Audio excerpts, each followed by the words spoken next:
मैं प्रधान बन चुका हूँ और मैंने विश्वास लोगों का जीत रखा है। राजनीति में आप खुद से नहीं आ सकते।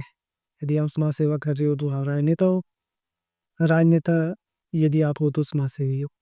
आज की डेट में करप्शन वहीं हो सकता है जहाँ के लोग चाहो ना हो। ताकि जनता मेरे से सैटिस्फाई थी कि अब मैं जनता से सैटिस्फाई था। कि जो प्रधान होता है उसको हर विभाग के साथ काम करना होता है। 4 बार असफल रह चुका हूँ। एक प्रधान जो है वो ना बीजेपी की वोट से जीत के आता है, ना कांग्रेस के वोट से जीत के आता है। वो आता है सबके वोटों से जीत के। कम उम्र का प्रधान है, किस तरह से मैनेज करेगा, क्या सारी चीज़ें होगी। आप आगे नहीं हो, आपकी जनता आगे है।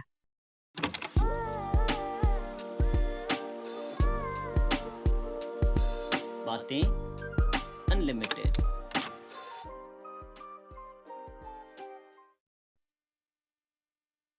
हेलो एवरीवन, नमस्ते। कैसे हैं आप सभी? स्वागत है आपका बातें अनलिमिटेड में। ये है हमारा एपिसोड नंबर 4 और आज हम एक ऐसे लीडर के बारे में बात करने वाले हैं जिन्होंने अपने गांव के लिए पूरे ईमानदारी और पूरे निष्ठा से काम किया है। तो आज के जो हमारे गेस्ट हैं वो है ग्राम पंचायत थाना ननखरी के प्रधान श्री राजेश कुमार जी।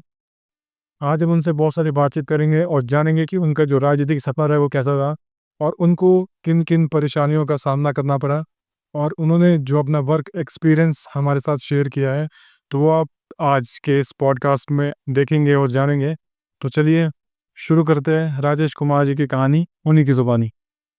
हेलो सर, नमस्कार। कैसे हैं आप? बहुत बढ़िया सर। स्वागत है आपका मेरे पॉडकास्ट में। धन्यवाद। सबसे पहले कुछ बताइए अपने बारे में। आपकी स्कूलिंग कहाँ से हुई है, आपका फैमिली बैकग्राउंड क्या है? अब मेरी schooling government senior secondary school Charidand 6 से 10 तक और +1 टू मेरी government senior secondary school Nankhari से। ग्रेजुएशन मेरी इवनिंग कॉलेज से हुई है। तो ये मेरी एजुकेशन है और फैमिली बैकग्राउंड मेरा मिडिल क्लास फैमिली से हूँ। मैं कोई ऐसी फैमिली से बिलोंग नहीं करता हूँ जिसका राजनीतिक बैकग्राउंड हो। मेरा कुछ भी राजनीतिक बैकग्राउंड नहीं है। मैं मिडिल क्लास फैमिली से ही बिलोंग करता हूँ। कभी सोचा था आपने कि इतनी कम उम्र में आप राजनीति में उतरे रहेंगे? नहीं, ये सोच मेरी कभी भी नहीं थी कि मैं राजनीति में आऊँगा, मैं प्रधान बनूँगा। ये मेरी सोच थी ही। मैं अपना बिज़नेस कर रहा था, समाज में अपना काम कर रहा था। तो ये 2020 की बात है जो पंचायत के इलेक्शन हुए थे। तो बस ये जो समय वहीं से ही स्टार्ट हुआ है मेरा राजनीति का 2000 दिसंबर 2020 से। कैसे लगा आपको कि नहीं इस ओर मुझे जाना चाहिए? ये मेरी भी सोच नहीं थी कि मैं राजनीति में आऊँ। ये मेरे परिवार, मेरे समाज, मेरा पंचायत क्षेत्र जो है जनता की सोच थी। राजनीति में आप खुद से नहीं आ सकते। ये मैं आपके माध्यम से लोगों को बताना चाहूँगा कि राजनीति में आप अपनी स्वेच्छा से नहीं आ सकते। जनता चाहेगी तो आप राजनीति में आओगे। जनता नहीं चाहेगी तो आप राजनीति में नहीं आ सकते। क्या फील करते हो आप? कैसा थे आप कि आप इतनी कम उम्र में आपने जो अपने ये राजनीतिक जो आपने अपना करियर बनाया है इसके बारे में कुछ बताएंगे? कैसा फील करते हो? चलो फ़ील तो अच्छा करता हूँ कि मैंने अपने राजनीतिक कैरियर स्टार्ट किया। जो राजनीतिक कैरियर मेरा मैंने एक इतिहास बना के रख दिया।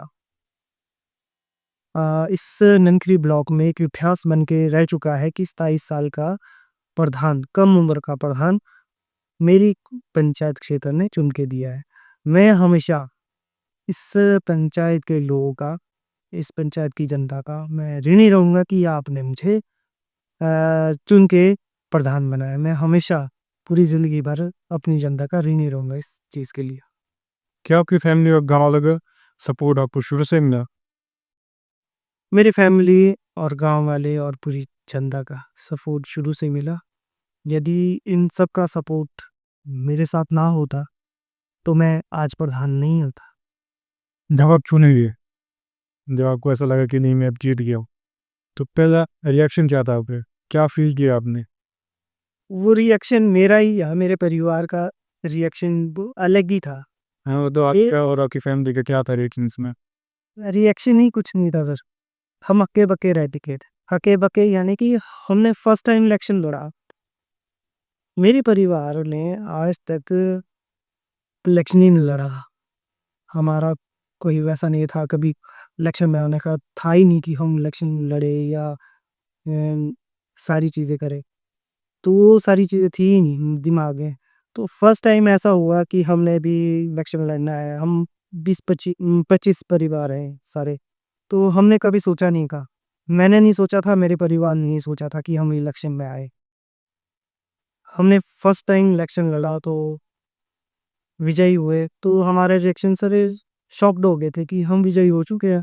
पहले तो विश्वास ही नहीं हो रहा था कि हम विजयी हो चुके हैं। तो वो शॉक्ड था हमारे लिए, सबके लिए। मेरे लिए तो था ही था, मेरे परिवार के लिए भी शॉक था। मैं प्रधान बन चुका हूँ, मेरे परिवार ने मुझे जिता के चलिए, ये तो बातें होती रहेगी। राजनीति में आप है, इससे रिलेटेड बातें हम क्या बोलते हमारी होती रहेगी। जी। थोड़ा बंधन शुरुआत से बात करते हैं। आपने स्कूलिंग की, जैसे कि आपने बोला स्टडी से होगा आप। उसके बाद कॉलेज आपका आप नहीं कॉलेज और इवनिंग कॉलेज मेरा इसलिए था, मेरी पारिवारिक स्थिति ऐसी नहीं थी कि वो मुझे शिमला कॉलेज पढ़ा सके। तो मैंने इस चीज़ को मद्देनज़र रखते हुए मैंने इवनिंग कॉलेज जॉइन किया। इवनिंग कॉलेज में मैं दिन को अपना पार्ट टाइम जॉब करता था और शाम को 5:30 बजे के बाद मैं कॉलेज जाता था। तो कॉलेज बस समय ऐसे ही बीतता गया। मैंने अपनी ग्रेजुएशन इवनिंग कॉलेज से की और साथ में उम, मैं बस अपने बिज़नेस की तरफ भी बढ़ता रहा। मैंने 2014 में अपना कॉलेज कंप्लीट किया, ग्रेजुएशन। तो लास्ट के 5-6 महीने मैंने थोड़ा गैप दिया अपनी ज़िंदगी में। अ, कुछ था नहीं काम, मैं अपने पार्ट टाइम जॉब पे ही व्यस्त रहा। फिर पार्ट टाइम जॉब के साथ मैंने अपना बिज़नेस स्टार्ट किया। एक साइबर कैफ़े के तौर पे 2015 से मैं अपना बिज़नेस लोकमित्र के अंदर चला रहा हूँ। तो उसके साथ-साथ लोगों के बीच काम करने का अवसर प्रदान हुआ। मैंने लोगों के स्वास्थ्य कार्ड बनाए, मैंने लोगों के हेल्थ कार्ड बनाए और जो भी सरकार के द्वारा योजनाएँ दी थी उनको मैं इम्प्लीमेंट कर रहा। और लोगों का जो विश्वास है वो मेरे ऊपर आता गया कि ये लड़का काम कर रहा है और इसी बिज़नेस के तौर पे मैं आज लोगों के बीच प्रधान बना हूँ और मैंने विश्वास लोगों का जीत रखा है और इसी से ही मैं आज अपने उसमें कामयाब हुआ हूँ। बहुत बढ़िया, बहुत बढ़िया है। जो आपने अभी बात बोली कि आपने पार्ट टाइम जॉब की अपनी और साथ में आपने स्टडी भी की, तो बहुत बड़ी बात है ये। हाँ, कौन सी जॉब करते थे सर पार्ट टाइम में? पार्ट टाइम में मैं district sports youth and sports department में होता था। मुझे मात्र वहाँ 3000 रुपये थे। पहले फर्स्ट साल में तो 2500 रुपये मानदेय में मिलता था। उसी पे मेरा अपना पूरा मंथ गुज़ारा करता था, 2500 रुपये। तो उसके बाद लास्ट में 3000 तक पहुँचा। 3000 से उसके बाद फिर बिज़नेस स्टार्ट किया, फिर वहाँ से क्विट किया, अपना बिज़नेस में आ गया। बिज़नेस के बाद फिर पढ़ाने में आ गया। बस अभी पढ़ाने प्लस बिज़नेस ही चल रहा है। ये बिज़नेस का जो आइडिया है, लोक मित्र केंद्र आपने ओपन किया है। हाँ जी, कैसे आया आपके दिमाग में? क्या लगा थी? मैंने डॉक्यूमेंट राइटर के साथ काम किया और वहीं से ये बिज़नेस का आइडिया आया मुझको कि ये अब ज़रूरत है इस क्रिएटर की कि ये बिज़नेस मुझे करना चाहिए। आपको ऐसा क्यों लगा कि मुझे मतलब ये चीज़ करनी चाहिए, मतलब कि मुझे राजनीति में ही जाना है? आपने पहले कहा कि नहीं, क्या बोलते, मेरा ऐसा कुछ था नहीं, लेकिन फिर बाद में आप ही सौर गए, ऐसा क्यों? ऐसा इसलिए हुआ कि मैं लोगों की सेवाएँ भी दे रहा था और साथ में जब 2020 में इलेक्शन दौर था चला था, तो हम तो मेरा परिवार, हम हमारा कोई भी ऐसा नहीं था कि हम इलेक्शन लड़े, ऐसा कुछ हो। एक ऐसा ही हो गया कि हम इलेक्शन में उतर गए, एक वो सारी बातें हो गई कि हमने इलेक्शन लड़ना और सबने मेरे ऊपर ही विश्वास किया कि हम इस लड़के को आगे ही करेंगे, इस लड़के के ऊपर ही चुनाव लड़ेंगे, तो हम विजयी हुए थे। तो आज आपको 5 साल होने वाले रहे पर हाँ जी। आपका कार्यकाल जो समाप्ति की ओर है। जी, तो क्या पाया आपने इन 5 सालों में? आपने आपको मतलब क्या लगा कि क्या है राजनीति? कैसी है राजनीति? बहुत अच्छी है या फिर बहुत ज़्यादा स्ट्रगल है इसमें? ऐसा है, राजनीति में स्ट्रगल बहुत ज़्यादा है, क्योंकि आपके पास कॉम्पिटिशन बहुत ज़्यादा है। एक छोटा ये एक मिडिल क्लास फैमिली, एक कम उम्र का प्रधान भी आपके बीच से यदि राजनीति में आ रहा है, तो उसे स्ट्रगल ही बहुत ज़्यादा करना पड़ता है। आपसे पहले बहुत सीनियर प्रधान, बहुत सीनियर नेता, उनके बीच आपको हर तरह से कॉम्पिटिशन में आना है, तो ये अपने आप में बहुत बड़ी चीज़ होती है कि आप अपने आप को किस तरह से सर्वाइव करते हैं आगे अपनी राजनीति में। तो मैंने इन 5 सालों में हमेशा राजनीति में सर्वाइव करने की ही कोशिश की है। तो आज मुझे विश्वास है कि मैं अपने लोगों, अपने पंचायत क्षेत्र की जनता का पूरी तरह विश्वास जीत चुका हूँ, जो मेरा दिल आज सैटिस्फाई है मेरा। ठीक है, तो मेरे एक सवाल आपसे और भी है, मतलब एक युवा थे, थे आपके साथ जो मतलब और लोग थे, वो आपके एज के नहीं थे।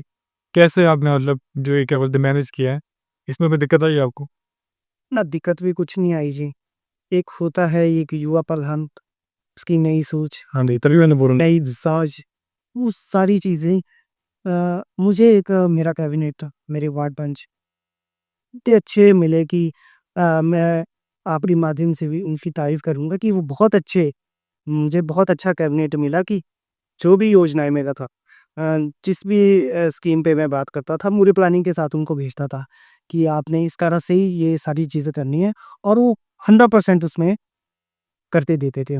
उन्होंने मुझे बहुत सपोर्ट किया और मैंने उनके साथ बहुत अच्छे से मैनेज किया। तो आपको कोई दिक्कत नहीं आई मतलब? इस तरह की कोई प्रॉब्लम नहीं आई। थोड़ा शुरू में हुआ कि थोड़ा लगा उनको कि यार कम उम्र का प्रधान है, किस तरह से मैनेज करेगा, क्या सारी चीज़ें होगी, वो मैंने साबित करके दिखाया गया।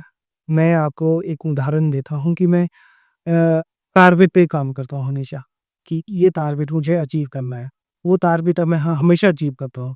मनरेगा की स्कीम लेता हूँ मैं, फर्स्ट साल, पहला टेन्योर मेरा मनरेगा का। कुछ बताया नहीं इस बारे में चीज़ क्या होती है मनरेगा? मनरेगा एक रोज़गार गारंटी एक्ट है। अच्छा, शॉर्ट फॉर्म में मैं बोलता हूँ, मनरेगा एक रोज़गार गारंटी एक्ट है, जिसमें आपको लोगों को रोज़गार देना ही पड़ेगा, यदि आपके पास कोई हष्ट-पुष्ट व्यक्ति आवेदन करता है, एक प्रधान के पास। ये एक मनरेगा है, और ये मनरेगा 2005 में लागू हुआ है। मैं अपने एक्सपीरियंस के आधार पे बताऊँ आपको कि मैंने अपनी पंचायत क्षेत्र में एक भी व्यक्ति इन 5 सालों के कार्यकाल में भी नहीं छोड़ा होगा जिसको मनरेगा की योजनाओं का लाभ नहीं मिला होगा। ये मेरे गट वाली फीलिंग है कि आज कोई व्यक्ति मेरे पास बोले कि हाँ, मैंने आपकी मनरेगा की योजना का लाभ ले लिया। मैंने सबको ही लाभ दिया है। नहीं मैंने एक चीज़ और भी देखी है, जैसे मतलब कि पंचायत में अपने लोग आते चुन के, जी। ठीक है? जैसे आपने बोला कि आपने किया है काम, जो भी है। लेकिन जो लोग होते हैं ना, वो नहीं हो पाते सैटिस्फाई, और जो है जी नहीं, राजनीति में ये था तो नहीं हो पाया, या ये भी था इसने भी नहीं किया कुछ। कुछ इस तरह की मतलब है मुझसे। सर, आपने बहुत अच्छी सवाल पूछा। किसी ने मुझे एक बात बताई थी, बिला आप किसी व्यक्ति के, जनता के, यदि आप 10 काम करोगे, यदि एक छूटेगा तो वो 9 कामों को एकदम रिएक्ट कर देगा। ये धारणा है लोगों की कि भूना, ये सारी चीज़ें, मैं प्रधान बना, अभी प्रधान हूँ, तो आप सभी जनता मेरे पे ही ज़्यादा वो रहेगी फ़ोकस। यदि मैं प्रधान नहीं हूँ तो पिछला वो सब कुछ भूल जाती है, ये धारणा है। क्या आपने अपनी पंचायत में कोई नई तकनीक यूज़ की है क्या? मैं शुरू से ये अपने पंचायत को अव्वल रखने की कोशिश करता हूँ और मैं सफल भी रहा। मनरेगा की योजना रही, मैं वर्ष 2000 की मैं बताऊँ, मैं सिर्फ़ 1 लाख कम था। मैंने सिर्फ़ 39 लाख के आस-पास काम किया था, और जो फर्स्ट नंबर पंचायत रही, ये फाइनेंशियल ईयर होता है किसी चीज़ का। 1 अप्रैल से एक फाइनेंशियल ईयर स्टार्ट होता है 31 मार्च तक। यानी कि मैं 21-22 के फाइनेंशियल ईयर में नंबर 1 सेकंड नंबर पे था, और मैं हमेशा टॉप रहना चाहता था। मेरा एक पहला साल ऐसा था कि मैं सेकंड नंबर पे रहा, और बाकी के जो फाइनेंशियल ईयर थे उसमें मैं टॉप रहा। जो आपने बात कही कि आपने कुछ ऐसी हाँ, नई टेक्नोलॉजी को यूज़ किया है। टेक्नोलॉजी की बात की है आपने। टेक्नोलॉजी के विषय में मैंने अपनी पंचायत में 17 पंचायतों में मैंने सबसे बड़ा प्रोजेक्ट लिया, वो है प्लास्टिक वेस्ट यूनिट। इस क्षेत्र के लिए आने वाले समय के लिए मैंने एक अच्छा प्लेटफ़ॉर्म, एक प्रोजेक्ट तैयार करके दिया है अपने क्षेत्र के लोगों के लिए। हमारा जितना भी प्लास्टिक है उस प्लांट पे जाएगा, रिसाइकिल होके आगे कंपनी में दे दिया जाएगा। एक सवाल मेरा और भी रहेगा, जैसे गवर्नमेंट की ओर से कोई स्कीम आती पंचायत में, जी।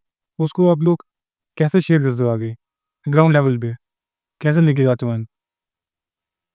सरकार की जो योजनाएँ आती हैं, वो प्रधान का पहला नैतिक कर्तव्य होता है कि वो अपने लोगों तक सबसे पहले पहुँचाए।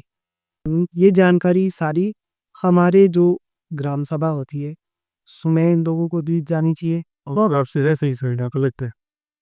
मैं जब तक सीट पे हूँ मुझे तो लगता है, और जनता को भी जब तक सीट पे हूँ, चेयर पे हूँ, जनता तो वाह ही करेगी। और सीट के बाद उसके बाद पता लगेगा कि जनता मेरे से सैटिस्फाई थी कि या मैं जनता से सैटिस्फाई था। तो जो हमारे इलेक्शन होते हैं पंचायत लेवल के, सुनने में आता है कि बहुत ज़्यादा मतलब ऐसे, और इसमें तो आपके हिस्सेदारी तक टूट जाती है। हाँ, तो ऐसा भी क्या, मतलब कि ऐसा भी क्या है इसके अंदर कि मतलब नहीं, दुश्मन बन जाते हैं लोग? मैंने जो 2020 में इलेक्शन लड़ा था, चुनाव लड़ा था, मैं आपको आपके चैनल के माध्यम से बता दूँ, सबसे टफ जो चुनाव होता है वो पंचायती राज का चुनाव। इसमें भाई-भतीजावाद बहुत ज़्यादा चलता है कि यहाँ तक कि अपने भाई-भाई के प्रति प्रतिद्वंदी हो जाता है, काउंटिंग का खेल हो जाता है। एक-एक वोट का भी सारा करना पड़ता है पंचायत चुनाव में। तो ये बहुत टफ चुनाव है। हाँ जी। कौन से लीडर को फॉलो करते हो? मैं 2020 में चुनाव में आया, उससे पहले राजनीति में कोई वो नहीं था। 2014 में मोदी जी आए, उन्होंने एक परिवर्तन लाया। मोदी जी को फॉलो करते हैं? तो ज़ाहिर-सी बात है कि मोदी जी को फॉलो कर। जो हमारी ये क्या बोलते हैं पंचायत होती है ना, जैसे आगे हमारी जो सरकार है, बीजेपी, कांग्रेस कुछ भी आती है, पंचायत पे कितना असर पड़ता है इन चीज़ों का? आप विश्वास नहीं करेंगे, जब मैं राजनीति में आया तो एक प्रधान जो है वो ना बीजेपी के वोट से जीत के आता है, ना कांग्रेस के वोट से जीत के आता है। वो आता है सबके वोटों से जीत के। बीजेपी से भी अपना कैंडिडेट था और कांग्रेस से भी अपना कैंडिडेट था, और मैं उन दोनों कैंडिडेटों में से जीत के आया हूँ। तो आगे जो राजनीतिक जो करियर स्टार्ट होता है प्रधानी के बाद, तो आपको सत्ताधारी जो सरकार होती है उनका सहारा लेना ही पड़ता है। ये है सारी चीज़ें, वो नेचुरल फैक्ट की बात है कि आप बीजेपी कांग्रेस में आ ही जाते हो। आपको लगता है कि आप एक युवा प्रधान थे, कि आपके आने के बाद जो युवा है वो आपसे कनेक्टेड हुए? बहुत ज़्यादा जी। आज जब मैं पंचायत में बैठता हूँ तो यूथ आता है आपके पास? आता है, बेझिझक ही नहीं, अंदर आते हैं। आपको लगता है कि युवा को आना चाहिए राजनीति में? 100% नई सोच के लिए तो आना चाहिए। नई सोच के लिए आना चाहिए। आना चाहिए, क्योंकि नई सोच, नया नया जोश, नया उमंग, ये सारी चीज़ें आपका काम करने की क्षमता कुछ नया हो जाता है। लोगों के अंदर भी कुछ क्रिएटिव करने की जनता के बीच भी कुछ नई क्रिएटिव चीज़ हो जाती है। नहीं तो वो घिसी पिटी राजनीति वही चीज़ आ जाती है आपके बीच। तो आपको जो आपने अपने पंचायत के लिए किया है, मतलब आपको ऐसा कोई काम है जो आपको लगता है कि नहीं, ये वाला काम मेरी पंचायत में सबसे ज़्यादा वो है? मैंने स्कीमों में तो सबसे पहले मैंने अपना पंचायत घर बनाया। तो सबसे पहले जब मैं लैपटॉप के आया था, तो मैंने जो अपना जो कैबिनेट है, उनके साथ सारी चीज़ें शेयर की कि हमें एक नए पंचायत घर की ज़रूरत है। तो मैंने 32 लाख की अ राशि से एक नया पंचायत घर तैयार हुआ, जिसमें हर प्रधान का अपना कमरा है। जो जीआरएस है और जो टीए है, जो सेक्रेटरी है, और हमारा पंचायत कैबिनेट का अलग कमरा है, वो सारे वेल डिसिप्लिन तरीके से, अनुशासन तरीके से उसको तैयार किया 32 लाख की राशि से। करप्शन कितना होता है पंचायत के अंदर? ये मान सकता है, आज की डेट में सब कुछ ऑनलाइन है। आप मनरेगा देखो वो ऑनलाइन है, फिर फाइनेंस देखो वो ऑनलाइन है। आपको यदि कोई जागरूक व्यक्ति होगा, तो वो सारी योजनाएँ आप गूगल पे जाके वो सारी चीज़ें देख सकते हैं कि कहाँ प्रधान ने कितना पैसा इन्वेस्ट किया और कहाँ कौन-सी योजना प्रधान लागू कर रहा है, किस योजना के लिए कितना पैसा डाला है, वो आपको सारा कुछ ऑनलाइन शो हो जाएगा। आज की डेट में करप्शन वहीं हो सकता है जहाँ के लोग जागरूक ना हो। कितने हमको चैलेंजेस फेस करने पड़े राजनीति राजनीति में घोष चलेंगी। आटो बड़ी देख रही है। हाँ जी, आप कह सकते हैं, संघर्ष हर जगह है। कहीं आपको स्टेज पे मौका नहीं दिया जाता है ना जी? और मेरी जनता क्या सोचती होगी कि यार इस प्रधान को मौका नहीं दिया गया। एक बात बताऊँ मैं आपको, मेरे सीनियर जो है, जब आप किसी पार्टी का दामन थामते हैं, तो वहाँ आपके प्रधान बनने से पहले कई सीनियर लोग होते हैं जो पार्टी के वरिष्ठ दायित्व बड़े अधिक दायित्वों पे बैठे होते हैं। तो पहले मौका उनको दिया जाता है। तो जनता ये सारी चीज़ें समझ पाती कि यहाँ पे आप यदि किसी पार्टी में जुड़ रहे हो तो वहाँ आप एक प्रधान के नाते नहीं जुड़ रहे हो, एक कार्यकर्ता के नाते जुड़ रहे हो। दोबारा अगर हमको मौका मिलता है तो जाएंगे सोच। मौका इ आपको लेना नहीं होता है, ये जनता देती है। मैंने यदि अच्छे काम किए होंगे, मेरे कर्म अच्छे होंगे, तो जनता खुद आपको बोलेगी कि हाँ, आप आपको राजनीति में आना चाहिए। चलो ये तो हमारी बातें होती रहेगी राजनीति को देख के पूरा किस से है कुछ अपना अपना फिर बताइए जवानी के बारे में कॉलेज के दिनों के बारे में कुछ ऐसा। जो मेरा जो यंग एज थी, अभी की ऐसा नहीं नो डाउट दीजिए ना भी है तो उस समय जो मेरा है वो मेहनत में ही गुजरा है। मैंने फ़ोटोग्राफ़ी अपने यंग एज में की, मैंने part time job young age में की, मैंने डॉक्यूमेंट राइटर के साथ यंग एज में काम किया। तो यहाँ तक कि मनरेगा में दिहाड़ी भी की। बेला समय किसी के लिए नहीं दिया, यानी कि कहीं आप बाहर ऐसे घूमे हो बेले हो कि अपना समय बर्बाद किया। मैं हमेशा बिज़ी रहा अपनी लाइफ़ में। आपको जीवन में कुछ ऐसा लगता है कि अभी नहीं अभी भी कुछ रहता है हासिल करना या लगता है कि नहीं हम लगभग हो ही है। नहीं, अभी तो बहुत अभी बहुत कुछ बड़ी लड़ाई है। राजी जी का हम बात कर रहे हैं बहुत ज़्यादा मतलब जो भी है हाँ आप इन 5 सालों में ऐसा आपने क्या सीखा राजनीति में राजनीति में की ओर। एक्सपीरियंस की बात करूँ जो मैंने इस राजनीति में सीख ली है, वो ये है कि आपको किसी के पीछे खड़े नहीं होना, आपको हमेशा आगे ही रहना है। आगे इसलिए खड़े रहना है कि आप आगे नहीं हो, आपकी जनता आगे है। खड़े है आपकी जनता आगे है। जनता को विश्वास रहता है कि हमारा प्रधान सबसे आगे खड़ा है तो हम सबसे आगे। जब आप नए चुन के आते हो तो आपको इतनी समझ और समझदारी उतनी नहीं होती है कि आप किसके साथ चाहिए हो। और जो मंझे राजनेता होते हैं, वो बस आपको यूज़ करेंगे।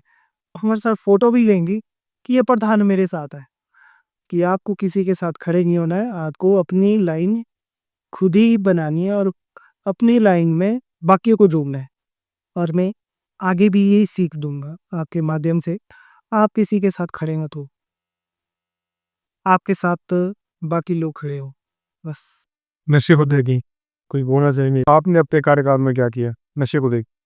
हमारी पंचायत क्षेत्र में नशे का जो प्रभाव है वो कम होना चाहिए। तो उस चीज़ के लिए मैं कड़े से कड़े नियम अपनाए। पंचायतों की ग्राम सभा में मैंने यहाँ तक कि इतना बड़ा डिसीज़न ले लिया कि यदि कोई नशे में जो आजकल घातक सिद्ध हो रहा है हमारा जो चिट्टा जैसा पदार्थ है, जो है नशे वाली चीज़ है। मैंने अपनी पंचायत क्षेत्र ग्राम सभा में इतना बड़ा डिसीज़न ले लिया था कि आप यदि आपका बेटा यदि या कोई आपके घर से कोई व्यक्ति यदि इन चीज़ों में सेलेक्ट होता है तो आपको पंचायत की तरफ से किसी भी तरह की योजनाओं का लाभ नहीं मिलेगा।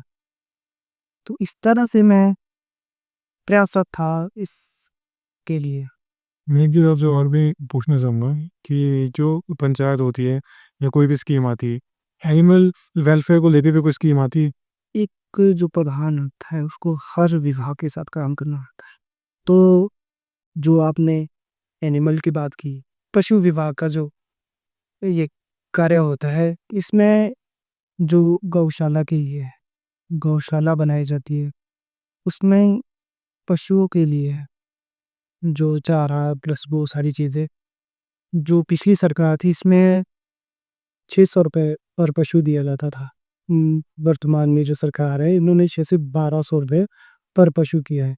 जो हमारे आस-पास जो पशु घूमते हैं, हमारे तो नहीं है, हमारी पंचायत में पहले से ही गौशाला बनी है।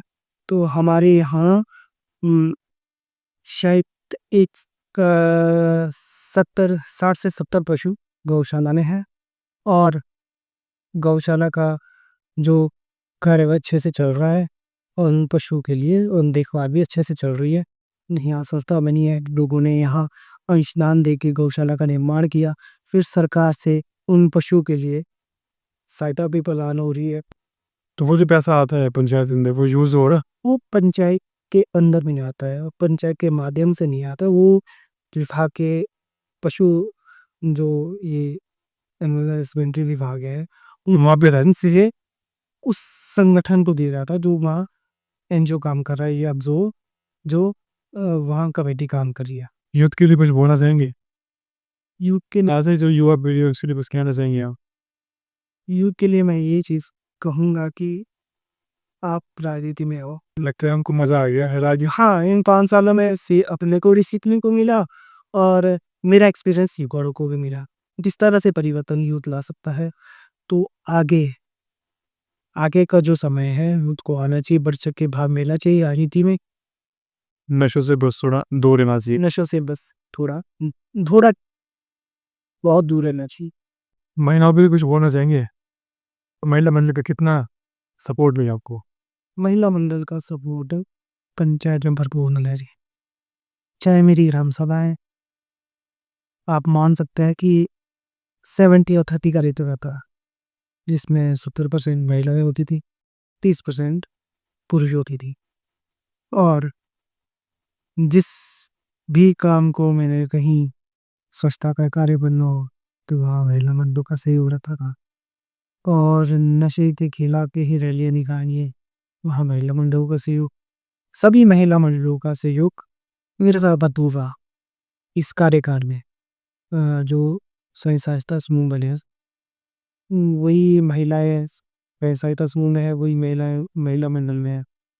तो शुरुआत जब मेरी हुई थी पढ़ाने की, तो मैं सेल्फ हेल्प ग्रुपों को बहुत योजनाएँ दी। उनका जो मनोबल है वो वहीं से बढ़ा कि ये प्रधान हमारे लिए कार्य कर रहा है।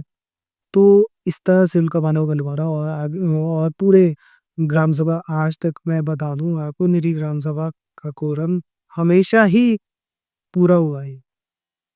कभी ऐसा नहीं हुआ है कि मेरी ग्राम सभा का कोरम अधूरा रहा होगा, क्योंकि विश्वास लोगों का अच्छा रहा। मैंने विश्वास लोगों का जीता है, तो मेरा जो महिलाओं का ज़िक्र है बहुत बढ़िया रहा मेरे कार्यकाल में। राजनीति कितनी सही है महिलाओं के लिए? आना चाहिए उन इस फील्ड में? आना चाहिए। सब व्यक्तियों के लिए राजनीति अच्छी है। आप कितने अच्छे से राजनीति कर सकते हो वो डिपेंड आप पे करता है। समाज सेवा आपके अंदर कितनी है, वो डिपेंड आप पे करता है। उसमें चाहे कोई महिला हो, चाहे पुरुष हो या यूथ हो, जो भी है, वो आप पे डिपेंड करता है कि आप में अंदर समाज सेवा की भावना कितनी है। और मैं आपको बता दूँ, सबसे जो टफ काम है, आज के समय में सबसे टफ काम है समाज सेवा। समाज सेवा और राजनीति एक ही पहलू है। समाज सेवा से राजनीति जुड़ी है। यदि हम समाज सेवा कर रहे हो तो आप राजनेता हो। राजनेता यदि आप हो तो समाजसेवी हो। तो आज के समय में सबसे टफ जो काम है वो समाज सेवा है। आज की डेट में कोई इस फील्ड में ना समय दे पा रहा है, ना ये भी पाया है, कोई नहीं दे पाया है। अपना बिज़ी शेड्यूल हो चुका है सबका। आज के समय में लोग बातें समाज को बदलने की तो कर लेते हैं, बट उसमें आगे कौन आ रहा है? आगे आप और समाज को समय कितना दे पा रहे हो? तो उस पे कोई आगे नहीं आ रहा है। तो आज के समय में समाज सेवा सबसे टफ कार्य रह चुका है। जैसे आप क्या बोलते हैं प्रधान बने, तो आपका मतलब एक जो होता है ना विज़न अपने पंचायत की, वो क्या था आपका? आपको लगता है कि आपने इन 5 साल में वो विज़न अपना पूरा कर दिया है? अपने विज़न की बात कर दी, जिस मेरा विज़न और मैनिफेस्टो के साथ में उतरा था। बीपीएल मुक्ति पंचायत मैंने फुर्स बनी सरकार के नियमों की अवहेलना के अनुरूप जाके ही मैंने अपनी पंचायत में बीपीएल लागू किया। विज़न था कि लोगों के लिए, जनता के लिए कुछ ना कुछ करना है और सेवा भाव था दिमाग में कि जनता यदि खुश है तो आप मैं खुश हूँ। मेरा एक ही विचार था कि यदि जनता खुश है, मैं खुश हूँ, समाज खुश है, सब कुछ खुश है। और मैं आपको एक बात और बताता हूँ, मैं जनता से बात करता था कि मैं तो ज़रिया हूँ, मैं माध्यम हूँ, कराने का माध्यम और ज़रिया है। जो सुविधाएँ मैं इस जनता को दे रहा हूँ, ये जो योजनाएँ जनता को दे रहा हूँ, मैं माध्यम हूँ। मैं अपनी जेब से नहीं दे रहा हूँ। हमारा जो पैसा है सरकार जो हम टैक्स इकट्ठा कर रहे हैं, वो वही पैसा आपके लिए खर्च हो रहा है। मैं अपनी जेब से नहीं दे रहा हूँ। नहीं तो राजनीति में कुछ ऐसे भी प्रधान मैंने देखा है कि अंदर जाते ही आपको थोड़ा-सा ऐसा लगेगा कि यार हिचकिचाहट होगी। तो मैंने वो वातावरण अपने कार्यकाल में तो दिया ही नहीं लोगों को कि आप रूडली व्यवहार करिए। आप लोगों को हिचकिचाहट ना हो कि आप प्रधान के सामने आ रहे हो तो डरे-डरे, सहमे-सहमे से आ रहे हो। तो उस तरह का वातावरण मैंने बनाया नहीं। मैं आपकी सेवा के लिए आया हूँ, मुझे आपकी सेवा करनी है और आपने मुझे सेवा करने का मौका दिया और मैं आपका हमेशा आभारी रहूँगा जनता का कि आपने इन 5 सालों में मुझे अपनी सेवा करने का अवसर प्रदान किया। इस चीज़ के लिए मैं जनता का हमेशा ऋणी रहूँगा। जैसे हमने बात की, सफाई की आपने बात की। आप लोगों ने अपनी पंचायत के अंदर बहुत से आपने क्या बहुत भी काम किए होंगे, सफाई को लेके, शौचालय बनाए, जी, जो भी है। अब अंदर ही अंदर इनकी जो सफाई है वो हो रही है, प्रॉपर्ली हो रही है? अगर से मैं देखता हूँ कई बार तो ये मतलब ऐसा लगता है कि नहीं यहाँ पर एक कर्मचारी होना चाहिए ना, कोई तो साफ होने चाहिए, जी, जी, जो साफ करे। आपका सवाल बहुत अच्छा है। सफाई के उसमें मैं आपको बता दूँ मैं 4 बार असफल रह चुका हूँ। 4 बार असफल रहा शुरुआती दौर में। मैंने यहाँ नेपाली मूल से व्यक्ति को लगाया, उसका खर्चा नहीं दे पाते, पंचायत कहीं से वैसे तो सरकार का कहीं से ऐसा फंड फ्लो नहीं आता कि आप किसी को सैलरी दो, सैलरी पे बंदा रखो। तो इस तरह का पंचायत में ऐसा कोई फंड नहीं आता कि आप सैलरी पे आप कूड़ा इकट्ठा करने के लिए किसी व्यक्ति को रखूँ।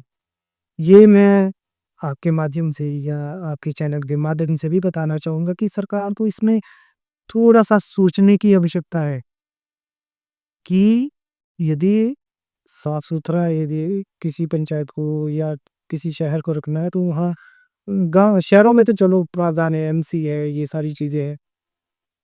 उनके वर्कर है आगे, उनको सैलरी मिलती है। जो गाँव ग्रामीण स्तर की जो पंचायतें हैं, वहाँ जो जैसे हमारा नलखी क्षेत्र है, वो अब थोड़ा ग्रो कर रहा है। यहाँ लोगों का थोड़ा ज़्यादा वो बढ़ रहा है, वो भी विकसित हो रही है मिमिक्री। तो यहाँ अभी समस्या सबसे पहली समस्या यही बनी है कि आप कूड़े का निपटान कैसे करोगे? तो इसमें मैं 4 बार तो असफल रहा। अभी 5वीं बार में अभी मुझे लग रहा है कि मैं सफलता के कगार पे हूँ। मैंने वर्कर किए, वर्कर को यहाँ तक कि मैंने अपनी जेब से पैसे दिए आज तक वो पैसा मेरे लिए कहीं से भी नहीं निकला कि मैंने अपना पैसा लगा के भी वर्करों को सैलरी दी, तुम खुश रहो, सिर्फ़ अपने को लॉस किया, उनको पूरा पैसा दिया। अपने को लॉस किया, उनको पूरा पैसा दिया। अभी 1 जून से यहाँ जो अब परमानेंट सॉल्यूशन जो हो रहा है, जो मैंने आपसे बात की थी बीच में कि एक प्लास्टिक वेस्ट यूनिट जो 16 लाख की लागत से हमने यहाँ लगाया है, तो वो एक परमानेंट सॉल्यूशन है इस कूड़े से निपटने का। तो वो एक परमानेंट सॉल्यूशन है कि एक 1 जून से मैं इस चीज़ को लागू कर रहा हूँ। मैंने यहाँ वो जो वर्कर है वो हरियाणा से मँगवाए। 1 जून से वो डोर टू डोर कलेक्शन करेंगे कूड़े के, और जो प्लास्टिक होगा हमारे प्लास्टिक यूनिट पे जाएगा, वहाँ से रिसाइकल होके आगे कंपनी को बेच हर घर में रहेगा वो। हर घर में जाएगा। वो उनका पैसा भी मुझे पहले तो मैंने को ग्राम सभा में वो पारित करना था कि हमें स्वच्छता के विषय में सेस लगाना है। तो वो मैंने कर रखा है वो सारी चीज़ें, और जनता का पूरा सपोर्ट मिल रहा है मुझे। जो भी मेरे डिसीज़न होते हैं, जनता हमेशा उन डिसीज़नों में मेरे साथ खड़ी रहती है। मेरी सोच थी कि मैंने स्वच्छता के विषय में स्वच्छता जो कर है, जो टैक्स है, वो सेस है, जो लगवाने हैं, मैंने अपने ही रेट निर्धारित किए थे। जनता ने भरपूर सहयोग दिया कि आप निश्चिंत होके ये इस क्षेत्र में अपनी पंचायत में ये सेस लगा सकते हो। जब ग्राम सभा ने मुझे इस तरह का पूरा सहयोग दिया, तो मैंने अपना जो नेक्स्ट जो काम था उसमें मैन पावर चाहिए थी, तो मैन पावर मैंने मँगवा दी है। तो 1 जून से हम डोर टू डोर कलेक्शन करना शुरू कर लेंगे। तो इसका बेनिफिट मुझे नहीं मिलेगा, जो आने वाला प्रधान होगा उसे बहुत बेनिफिट मिलेगा। वो आने वाले समय में तो स्वच्छता में बहुत आगे जाएगा कि हमारी स्वच्छ पंचायत है, उत्कृष्ट पंचायत हो। ये जो आपने बात बोली, जो भी आपने भी बोला कि उसने जो बंदे बुलाए, वो अच्छा ना हो रहे, तो हाँ जी, जो भी आप मेरे पास अभी जो सबसे टफ काम है, उनकी सैलरी भी काट, कहीं से आप पंचायत का पैसा खर्च नहीं कर सकते। वो आपको डोर टू डोर कलेक्शन करके यहाँ गाँव कितने बंदे हो? 2 व्यक्ति है, उनकी सैलरी वो निकालनी मुझे। रहे सेम। रहन-सहन मैंने उनके लिए एक कमरा दे रखा है, मैं कहा आपके लिए, वैसे इनकी सैलरी बहुत होती है, सफाई कर्मचारियों की सैलरी बहुत होती है। तो मैं कहा आपके लिए मैं फ्री में प्रावधान कर रहा हूँ एक कमरे का, मैं इतना ही कर सकता हूँ। मैं बस इस कूड़े का निपटान करना चाहता हूँ, आप आओ, मैं सैलरी का भी आपके लिए प्रावधान कर लूँगा। इस बीच मुझे वो मेरे ऊपर वो भी प्रेशर है अभी कि मैं किस तरह से इनकी सैलरी निकलवाऊँगा, क्या मुझे करना होगा? तो वो सारी चीज़ देख रहा हूँ। भाई को लेके जो भी चीज़ें होती है, हमारे हित के लिए बहुत अच्छा है। बहुत अच्छा है। आपकी प्लानिंग अच्छी होगी तो आपका काम भी अच्छा होगा। यदि आप प्लान ही अच्छा नहीं बनाओगे तो आपका काम आगे सफल नहीं हो सकता। तो मैं इस बार 5वीं बार अपने इस क्षेत्र को साफ रखने के लिए अब 5वीं बार मैं सफल, अब ये तो आगे वक़्त ही बाद में इतना सोच लिया आपने, मैंने बुला दिए जो भी है, हाँ जी। तो आप सफल हो चुके हो। हाँ, बस बस थोड़ा मुझे 50% सफल हूँ कि मेरा प्लास्टिक यूनिट भी लग चुका है, जहाँ इसका निपटारा होना है इस कूड़े का, और अब मेरे को मैन पावर चाहिए और उनकी सैलरी का प्रावधान करना है मुझे। वो चाहे सेस लगा के करूँ या और कुछ है, और मैं पंचायत के लिए रेवेन्यू जनरेट करूँ, वो सारी चीज़ें मुझे करनी है। मैं अपन वो सा अभी प्लान है, प्लान अच्छा इम्प्लीमेंट भी करना है, ये सारी कोई फ्यूचर विज़न है आपका अपनी पंचायत के लिए रीज़न हो सकता है आने वाली टाइम में? आने वाले टाइम के लिए। अभी जिस विज़न के साथ मैं उतरा था, उस विज़न को मैंने 7% ही अचीव लगभग कर दी, 60% चल दिए। 60% अचीव किया। जनता को साफ-सुथरे गाँव समर्पित करने थे, उसमें मैं 60% ही वो दे पाया हूँ कि हाँ, ये ऐसे भी काम हो सकते हैं। यदि प्रधान चाहे तो ऐसा भी कर सकता है, इस तरह का भी काम हो सकता है। एक सवाल मेरा और रहेगा कि 5 साल बहुत होता है क्या? आदमी यदि अपना सोचता है ना तो 5 साल में हो जाता है इम्प्लीमेंट। शुरुआत में शायद नहीं हो पाता होगा। मेरी शुरुआत अच्छी रही। मेरी शुरुआत अच्छी रही, बट 5 सालों में इनफ नहीं होता 5 साल। 2 ढाई साल तो आपको सीखने में ही गुज़र जाते हैं कि आप क्या किस तरह से इम्प्लीमेंट करनी है योजनाएँ, वो सारी चीज़ें। जब तक आप सीख चुके होते हैं, तब तक समय पूरा हो जाता है। वाह! हाँ, ये सारी चीज़ें लोगों की उम्मीदों पर फिर वही चीज़ खरा नहीं उतर पाते हैं उतर पा मगर सर मतलब बहुत दिन है कि लोगों को सैटिस्फाइड नहीं कर पाएँगे ना। नहीं, उनका तो रहेगा कि आपने ये काम नहीं किया, आप ये आप ही रहिए। कुछ ना कुछ छूट ही समय पर सीएगा का प्रधान या किसी कोई व्यक्ति कोई नेता, किसी को कुछ ना कुछ छूट ही जाता है कि ये काम करना है, हाँ, ये रह गया, वो रह गया, वो सारी चीज़ें हो जाती है। लास्ट में हो ही जाता है। ये जो बैकवर्ड पंचायत होती है और जो ये सामान्य पंचायत होती है, क्या डिफरेंस है इस बैकवर्ड जो पंचायतें होती हैं, हमारे ब्लॉक में जो हमारा विकास करने निकली है, उसमें 2 ही पंचायतें बैकवर्ड एरिया में आती है हमारे। एक बैकवर्ड एरिया में ग्राम पंचायत जोड़ी टिप्पर और दूसरी मेरी पंचायत है, अच्छा तभी मैंने पूछा। और दूसरी ग्राम पंचायत खमाडी। इनके लिए एक बैकवर्ड डे फंड फ्लो दूसरा रहता है कि इनको अलग से पैसा आता है। जितना हुआ इनका फंड अलग से होता है। वो जो हमारे को पैसा आएगा वो तो आएगा ही आएगा। इनको एक बैकवर्डनेस का अलग से पैसा दिया जाता है उनको वहाँ लगवाने के लिए। अब एक स्कीम आई थी कि लोगों को पैसा मिल रहा है घर बनाने के लिए। जी। वो सिर्फ क्या था, वो बैकवर्ड पंचायत के लिए था या मतलब हर पंचायत के लिए था वो? जिसमें जियो टैगिंग वगैरह हुई ऐसा कुछ हुआ।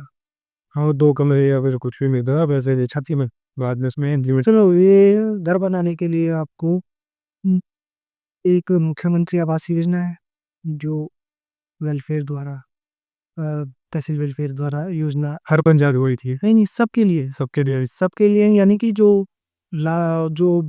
IRDP में जो बेनिफिशियरी वो जो क्राइटेरिया है, जिस इनका जो क्राइटेरिया है वो जो उसमें जो उसमें आता होगा उस व्यक्ति को वो मिले। उसमें ऐसा सबके लिए मतलब ऐसा सबके लिए नहीं मिले, मतलब नहीं मिलेगा, तो ये मेरा बोला कि IRDP के लिए था, यही होगा इसमें। काम ये कि हम में वही व्यक्ति होते हैं जो गरीब होते हैं, वही इन योजनाओं का लाभ लेते हैं। उनको साथ चाहते हाँ जी विजिट प्रधानमंत्री आवास योजना करके सर्वे हुआ है, जिसमें अभी सर्वे हुआ वो लास्ट सर्वे है, जिसमें हमने लिखित तौर पे भारत सरकार को दिया है, सब पंचायतों ने दिया है। लास्ट सर्वे था कि आज के बाद हमारी पंचायत में कोई भी व्यक्ति बिना घर के नहीं है, और सर्वे करके हमने दिया कि इतने व्यक्तियों के पास अभी भी मकान नहीं है, वो कच्चे या इस तरह के मकान हैं। और मेरी पंचायत में 30 व्यक्ति ऐसे हैं जिनके पास अभी भी 1 कमरा या 2 कमरे या कच्चा मकान है, उस तरह के 30 व्यक्तियों को मैंने अभी उस सर्वे के अंदर लाया है, और आने वाले समय में उनको उस प्रधानमंत्री आवास योजना का लाभ मिलेगा। इसमें तो एक चीज़ मैं आपसे और भी जानना चाहूँगा, जैसे कि जो पंचायत होती है जी, उसमें जो सेक्रेटरी होता है उनका कितना बड़ा मतलब रोल रहता है? जितना प्रधान पे अपना सख्ती का डॉक्टर नहीं मतलब सारे काम सेक्रेटरी तय करता है, और डीडीओ पावर लास्ट टाइम प्रधान, यदि प्रधान कैपेबल होता है तो कोई भी डॉक्यूमेंटेशन का काम कर सकता है। यहाँ तक कि मैं खुद डॉक्यूमेंटेशन का काम करता हूँ अपनी पंचायतों में। सेक्रेटरी का कार्य ऐसा होता है कि वो परिवार नकल ये सारी चीज़ें का आर्जी काम सेक्रेटरी का रहता है। प्रधान का तो बस ये सारी चीज़ें देखना होता है कि हाँ, ये किस योजना से पैसा जा रहा है, कहाँ जा रहा है, किसको दे रहे हैं। वो सारी चीज़ें प्रधान को देखनी होती है, और उसके बाद ही चेक किया और उस पे साइन करना पड़ता है। तो आपने अपने जो भी आपने टाइम निकाला है अपनी पंचायत में, जी, 5 साल का टाइम आपका लगभग अब समाप्ति की ओर है, तो कैसा लग रहा है? लग रहा है कि नहीं अभी कुछ टाइम बाद फिर आप नहीं रहोगे, पंचायत नहीं जा पाओगे, तो जो भी होता है थोड़ा सा बहुत रहता ही है। रहता ही है ये सारी चीज़ें कि आपको जनता का थोड़ी आदत हो जाती है, जनता के बीच रहने की। नहीं, आगे भी रहूँगा। मैं जनता का सेवक था, आगे भी होऊँगा। तो जनता की आदत हो जाती है ये सारी चीज़ें थोड़ा दिन ऐसा लगेगा और ऐसा लगेगा कि हाँ, आप प्रधान थे, अभी प्रधान नहीं हो, वो सारी चीज़ें, ये प्रकृति है। हमें साइंस में रही होगी आपकी मेमोरीज में रही होगी पंचायत में हुँ। फिर अच्छी कुछ बुरी कुछ बताएं इस बारे में। अच्छी-बुरी वैसा कुछ भी नहीं रहा, सब अच्छा ही अच्छा रहा मेरे सारी चीज़ें में मेमोरी। कुछ समय ऐसा भी आया, एक समय ऐसा था कि किसी स्कीम से संबंधित मुझे काम था, वो नोटिस निकला था। मैंने किसी स्कीम को ऐसे पूरे कैबिनेट में मैंने नहीं, पर्सनली मैंने नहीं, हम सब ने एक ही बात रखी थी कि हम इस योजना का पैसा हम नहीं लगवाएँगे। आपका बिल बहुत ज़्यादा बढ़ चुका है, हम आपको ये पैसा नहीं देंगे, आपका वर्क डन इतने में है, तो आप जेईई से असेसमेंट 2 ढाई लाख ऊपर कैसे करवा सकते हैं, जब वर्क डन हमारे पास इतना था। तो उसमें हम पूरा जो कैबिनेट था सबका डिसीज़न ये था कि हमने इस व्यक्ति को पेमेंट नहीं करवानी है, तो नहीं करवानी है, जिसमें भ्रष्टाचार हुआ है, तो हुआ है। तो हमने लास्ट लास्ट क्या अभी तक वो पेमेंट नहीं करवाई है और मेरे रहते वो पेमेंट होगी भी नहीं। जो हमारा जो कार्यकाल है, होगी भी नहीं। क्योंकि हमें साफ और स्पष्ट उसमें भ्रष्टाचार दिख रहा था कि आप भ्रष्टाचार कर चुके हो और हमने वो नहीं करवाई थी और उन्होंने बड़े बड़े लोग थे, उन्होंने थोड़ा पॉलिटिकली प्रेशर बनवाया हमारे ऊपर और मुझे कारण बताओ नोटिस निकाला कि आपने भी पंचायत में अथावा महीने पेमेंट क्यों रखी, वो सारी चीज़ें हुई। तो जो हमारे पंचायती राज मंत्री है, उन्होंने मुझे बुलाया, मैंने पूरी फाइल बनवा के उनके पास रखी है। तो सर ये सारी चीज़ें हैं, हमारा वर्क डन जो हुआ था वो इतने का था और वर्क डन के बाद भी बिल वाउचर आ रहे हैं, तो हम उस चीज़ की पेमेंट कैसे करें? तो मैंने वो सारी बातें रखी,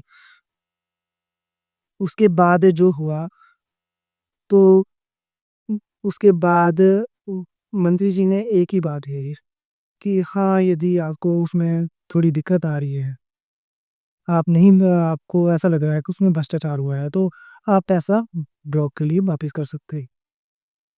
तो मैंने अपना जवाब दे दिया था, वह पूरी फाइल बनवा के गया था। तो मैंने अपनी ग्राम सभा में वो सारी बातें रखी। मेरा एक पहले से ही यही रहा कि मैं अपने ग्राम सभा के बीच सारी बातें रखता हूँ कि मैंने ये चीज़ें की है, ये सारी चीज़ें, इतना है, वह है, वो सारी चीज़ें। विश्वास में रखता हूँ पूरी जनता को और ये मेरा सबसे अच्छा काम रहा कि मैंने अपने एक खुली किताब रखी अपनी पंचायत को। योजनाएँ भी खुली रखी, खुद भी खुला रहा और एक खुली किताब की तरह रहा पूरे 5 साल के कार्यकाल में और ग्राम सभा से मैंने कुछ पैसे को अनुमति लेके वापिस ब्लॉक के लिए भेजा और जिसमें जनता का भी पूरा सहयोग रहा कि हाँ, ये सब कुछ हुआ है। काम तो जनता के बीच हो रहा था कि ये एक पैसा इतने साल पहले 2 साल पहले लगा, तो जनता को पता होता है कि इतना काम वर्क डन इतना था जो जहाँ कंप्लीट हुआ था, उसके बाद आपके बिल वाउचर और आ रहे हैं। तो जनता ने पूरा समर्थन दिया और हमने ग्राम सभा में पारित करके उस पैसे को वापिस ब्लॉक भेजा कि हम इसको इस भ्रष्टाचार के पैसे को उस व्यक्ति को नहीं दे पाएँगे। हमने ब्लॉक किया। दोस्तों का सपोर्ट कितना मिला दोस्तों का राजनीति करियर में? दोस्तों का दोस्त भी मेरे परिवार था, जनता, ये सारी चीज़ सबका सपोर्ट, माँ-बाप का। मतलब बस सपोर्ट नहीं मिला आपको सपोर्ट माँ इससे कोई कमी नहीं रखी आपको? माँ-बाप ने उम, माँ-बाप का बहुत ज़्यादा सपोर्ट लिया। माँ-बाप का आज तक इतना सपोर्ट कि मिला कि मैं जिस भी फील्ड में गया, माँ-बाप ने जाने दिया, कभी रोका मतलब फैमिली ने रोका नहीं है, रोका ऐसे कभी रोका नहीं, रोका नहीं कि यार जो मेरा राजनीतिक दिल गया आपके बस वो वो करने दिया। करने दी। जब आप जीते, जब आप प्रधान बने, तो आपके पेरेंट्स में तो बहुत तो आपको खुशी देखने को मिली होगी। हाँ जी, आप बोले कि नहीं अब आज बड़े बच्चे हो गए, अचीव कर दिए, जी, जी। ये तो रहता ही है फिर भी। वो थोड़ा इमोशनल लगा समय, नहीं वो तो फिर होता ही है, वो रहता भी है। सब थोड़ा इमोशनल था हमारे लिए, मेरे माँ-बाप के लिए, मेरे लिए, मेरे परिवार।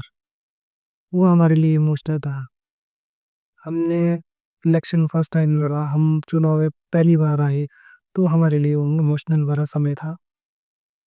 चलो वो आपने देख लिया, आपने पार भी कर दिया और आज तो आपका पूरा कार्यकाल हो गया कंप्लीट, होने वाला है जो भी है और जी, सब कुछ मतलब से उसमें खुशी भी थी, उस दुःख भी था, वो सारी चीज़ें थी। क्योंकि हम एक ही गाँव के 3-3 व्यक्ति लड़ रहे थे, तो दुःख भी था, खुशी भी थी। ना हमने उस समय वो उस खुशी को सेलिब्रेट किया, क्योंकि हम ही उस एक ही गाँव के लोग, एक ही गाँव के कैंडिडेट हैं हम 3, तो हम उस खुशी को उतना सेलिब्रेट नहीं कर पाए और ना हमने ज किया उस खुशी को उतना सेलिब्रेट। चलो जीत हार तो अपने भाई दोस्त पहलू होता है इसका तो ऐसा नहीं है, जीतेगा तो एक ही, जी, ऐसा नहीं कि मतलब सारे जीतेंगे, जिसकी जितनी मेहनत है जो भी है वैसा ही होता है। हमने इंसानियत दिखाई और उसका थोड़ा 2-3 6 महीना आपस में सही होने में लगा, थोड़ा-सा डिफ़रेंस आ जाते हैं। ये मेरे साथ भी था, वो मेरे साथ भी था, ऐसी भावना मैंने नहीं रखी। थोड़ा उन लोगों जो प्रतिद्वंदी थे उनको लगा होगा, आज वो भावना समाप्त कर दी है। मैंने अपने व्यवहार से की है, या जो सारी चीज़ें हुई हो, और आज ऐसा एहसास भी नहीं होगा आपको कि हमने आपस में चुनाव लड़ा है। मैंने इस तरह का माहौल बनाने की कोशिश की है अपने समाज रैपिड फायर कर लेते हैं एक। में। जी, फेवरेट सिंगर कौन है? Armaan Malik. Favourite hobby, hobby क्या है आपकी? बिज़ी रहना, सुबह या शाम, शाम को चाय, कॉफ़ी, चाय। ज़्यादा क्या पसंद है आपको, शहर या गाँव? मुझे गाँव पसंद है। माउंटेन ज़्यादा पसंद है या फिर प्लेन एरिया? अमाउंट राजमा चावल करी साहब, Rahul Chauhan. Love marriage arrange marriage, love है। ऐसा क्यों? लव मैरिज भी है तो फिर तो लव ही रहेगा। बड़ा लंबा मेरा अफेयर रहा है। मैंने कोई मेरा अफेयर रहा है 14 साल। लव मैरिज ही होगी? हाँ, तो मुझे तो पता ही नहीं, मैं तो सोच रहा हूँ कि अरेंज मैरिज ही है अभी। लव मैरिज भी हुई है और मैं 14 साल का रहा। 14 साल? हाँ जी, जो गाँव अच्छे थे, आज की जनरेशन को आंदे बिल्कुल अपनी बारी मोड़ दिया जी। 14 साल ये बहुत लंबा टाइम है। प्लस 1 में था, मेरी वाइफ 8th में। कैसे मैनेज किया आपने? यहाँ के तो यहाँ तो 2 साल 3 साल ही हो पाता है, आपने तो और 14 साल दे दी। प्लस 2 के बाद फिर मैंने ग्रेजुएशन की। ग्रेजुएशन के बाद ग्रेजुएशन 2014 में हुई। उसके बाद हमारी 2023 में शादी हुई। नहीं, जो आपने भी बोला, ये जो आपने बोला कि 14 साल, ये बहुत लंबा टाइम दे दिया आपने। जी, बहुत ही मौसम है। कैसे मैनेज किया सर ये इतना? कुछ बताइए, आज की युवा पीढ़ी को कुछ तो बोलो। ये विश्वास वाली बात है। ट्रस्ट इश्यूज़ ने ट्रस्ट आपको होना चाहिए, अपने ऊपर विश्वास होना है। हैरान कर दिया आपने मेरे को। जी, नफ़रत ही थे हम। नहीं, ये समझ सकता हूँ कि हाँ, ठीक है आप। तो वहीं से हमारा तो ग्रेजुएशन के बाद जब मैं 2017 में नहीं थी, या थोड़ा-थोड़ा यहाँ 2015 से मैंने बिज़नेस स्टार्ट किया। उसके बाद घर में पता लगा कि हाँ, इसका गर्लफ्रेंड है, ये सारी चीज़ें। 2023 में शादी की। कैसे चली रही? बहुत सही में बहुत अच्छी। कुछ लोग रहते हैं, मेरा यही बात नहीं कि प्यार सभी को नहीं मिलता है, आपको मिल ही है, खुश नसीब बहुत सर। खुश नसीब, ये मैं आपको बहुत बहुत बधाई है भी देना चाहूँगा इस चीज़ में लेके, क्योंकि ये बहुत बड़ी आपने बात कही। 14 साल तो बहुत एक लंबा टाइम दे रहे हैं, यहाँ तो लोगों के 14 साल में 14 ब्रेकअप हो जाते हैं, 14 ज़्यादा भी होते होंगे। जी, पर ये आपने बिल्कुल, आप काफ़ी किस्मत वाले हो, ये कह सकता हूँ मैं। बीच में मैं कामों में व्यस्त था, वाइफ़ पढ़ाई में व्यस्त रहे। तो पढ़ाई के बाद फिर बीच में वो सारी चीज़ें 2-3 साल जैसे पढ़ाई से फ्री हुए, एमए करके, उसके बाद हमने शादी मैं भी पता नहीं कॉलेज बहुत बड़े तीसरे साल है, तीसरे साल नहीं। बहुत बढ़िया जो भी आपने बोला, तो मतलब एक विश्वास से चलता है जिस तरह कोई भी रिश्ता होता है, तो आप दोनों ने इसको मतलब बरकरार रखा। तो यहाँ की वाइफ भी बहुत बहुत बधाइयाँ देना चाहूँगा यहाँ से, ये बिल्कुल आप दोनों ही लकी हो। जी, क्योंकि इतना लंबा टाइम जो आपने बिताया ना, ये वो पॉसिबल पॉसिबल नहीं हो पाता। मैं तो भी बोल रहा हूँ, मैं नहीं विश्वास कैसे? परिस्थितियाँ आ जाती है, आई भी, उसे हमने मैनेज भी किया, वो सारी चीज़ें। बहुत लकी हुआ। लकी भी हो साथ में अंडरस्टैंडिंग पे बहुत बड़ी चीज़ होती है जो आप लोगों ने रखी। तो बहुत अच्छा लगा ये सुन के कि इतने टाइम में बहुत अच्छा लगा। कैसा लगा सर यहाँ पे आके? यहाँ पे आके बहुत अच्छा लगा। आपका स्टूडियो बहुत अच्छा है थैंक यू। और मुझे खुशी है कि इस क्षेत्र में इतना अच्छा स्टूडियो, इतना अच्छा काम और इतना अच्छा सब कुछ हो रहा है। ये एक अच्छी पहल है आपकी। बस थोड़ा उम्मीद है, कोशिश है बस थोड़ी-सी। आपकी मेहनत बहुत अच्छी है। थैंक यू सर, बहुत-बहुत शुक्रिया आपका, बहुत-बहुत शुक्रिया। और आपके मुझे यहाँ पे आने की बहुत-बहुत शुक्रिया बहुत कि आज मैं समय निकाला, आप यहाँ पे आए। आपने मुझे आमंत्रित किया अपने स्टूडियो में, मुझे अपनी बातें शेयर करने का अवसर प्रदान किया। बहुत-बहुत धन्यवाद आपका।